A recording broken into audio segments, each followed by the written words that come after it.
কি মদ ব্যবসা হয়, আবার কি হবে? মদ ব্যবসা হয়? হ্যাঁ। ওর লাইসেন্স তো নাই। না, লাইসেন্স নাই। কেউ চালায়? এবারে ওই তো 5টা লোককে খারাপ করতে আরো নিয়ে যাচ্ছে। আপনারা আপনারা দেখছেন বাংলার আওয়াজ। বিনা লাইসেন্সে জলসরাই স্কুলের সামনে চলছে মদের দোকান। কেঁচো কুড়তে গিয়ে বেরিয়ে এলো কেউটে। ওই এলাকার মানুষের ক্ষোভ দেখুন, তারা কি বলছে। এই মদের দোকান বন্ধ হওয়া উচিত তাদের দাবি।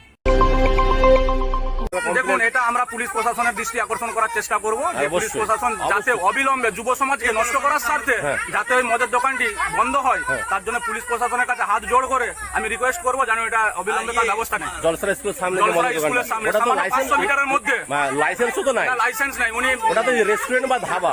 রেস্টুরেন্টও সেরকম নাই, উনি বেসিক্যালি মদেরই বিজনেস করেন। এটাকে প্রশাসনের সামনে তারা রাখছে বা আমরাও রাখছি। আমরা গিয়েছিলাম একটি সরকারি জলের নলেতে তালা মেরে দিয়েছিল।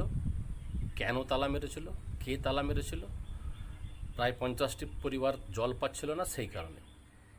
সেখানে গিয়ে জানতে পারা যায় যে এই জলসরা রামকৃষ্ণ হাই স্কুল তার সামনেই 200 থেকে 250 মিটারের মধ্যেই রয়েছে এই অবৈধ ইংলিশ মদের দোকান।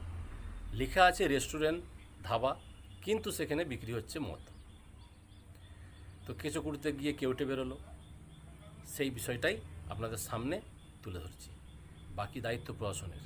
ঠিক এরমটাই আছে একটা বরদার চৌকোন সংলগ্ন পণ্ডিত ঈশ্বরচন্দ্র বিদ্যাসাগর মিশন কলেজ, বিভিন্ন শিক্ষা প্রতিষ্ঠান, তার পাশেই একটি রয়েছে, প্রায় 300 মিটারের মধ্যেই রয়েছে। সেটিও কিন্তু লাইসেন্স প্রাপ্ত নয়। তো এগুলো কেন হচ্ছে, কার মদতে হচ্ছে, এটা কি হওয়া ঠিক? আওয়াজটা আমরা তুলছি। বাকি দায়িত্ব প্রশাসন।